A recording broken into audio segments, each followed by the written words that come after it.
3-4 দিন আগে পলাশের সাথে কথা হয়েছে। পলাশ বলছে যে আমার মা তো তোমার ওইভাবে দেখতে পারে না, তো আমি তোমাকে যদি ডিভোর্স দিয়ে সব খরচ খরচা দিই, তুমি তোমার বাবার বাড়িতেই থাকো, আমি তোমার সব খরচ খরচা দিব। এই কথাটা 3-4 দিন আগে হয়েছে ওর সাথে। তো রাত্র কান্নাকাটি করছে এগুলা নিয়ে, তার জন্য সুইসাইড করতে গেছিল। এগুলা নিয়ে খুব কথা হয়েছে। কথা হওয়ার পরে উনি নাকি ওই অফিসেও একজনকে জানাইছে, বাচ্চা কাচ্চা নেওয়ার ব্যাপারে কথা হয়েছে। তখন বলছে আমি অনেক বাচ্চা কাচ্চা পছন্দ করি, কিন্তু আমি তো আমার মার জন্য নিতে পারতেছি না, আমার মা চাই যে আমি আমার বউরে ডিভোর্স দিয়ে দিই। আর সে তার বউরে বলছে যে তুমি এখানে টিকতে পারবা না, আমার মা যেমন করতেছে এখানে তুমি বাড়ি চলে যাও, আমি তোমার সব খরচ খরচা দিব। আর এই ঘটনার সূচনা হয়েছে পরশুদিন থেকে। পরশুদিন পলাশ যাওয়ার সময় ওই সুস্মিতাকে থেকে টাকা দিছিল, এটা তার মা দেখার পর থেকে কেন দিল।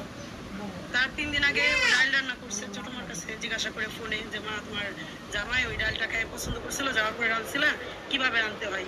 সে সেই ডাল রান্না করছে, খাইতে যায় শুধু বলছে যে সুস্মিতা ডালটা অনেক সুন্দর হয়েছে, বলার সাথে সাথে তার মা তার সামনেই ছেলের সামনে ডালের গামলা জায়গা দেখে নিচ্ছে, বলতেছে মানে কি আমি রান্না করতে পারি না,